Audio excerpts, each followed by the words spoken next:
Boring task 1.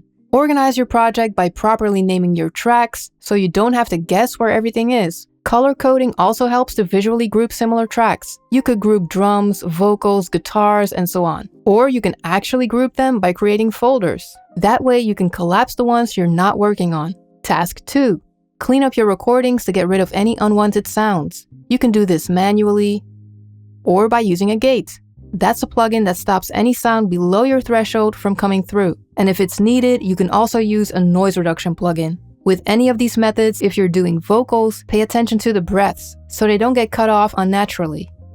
Task 3. Use clip gain to catch any big level changes before the audio hits the channel strip and plugins. When you leave it up to a compressor to catch differences like this, it's not gonna sound very nice. Same for a de-esser, which is basically a compressor, so it's not weird to really go in and manage your S's manually.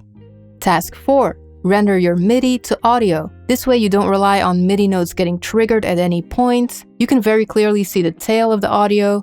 Maybe your instrument or plugin is randomizing something, so this way it's all set in stone. And your computer doesn't have to do all those calculations on playback. Task 5. Add a trim plugin to every track or make a template for it so you can use those for automation. That way you can still change the overall level with your main faders. Task 6. Add markers to mark different sections of your project. That'll give you a nice overview and you can quickly go to a certain section.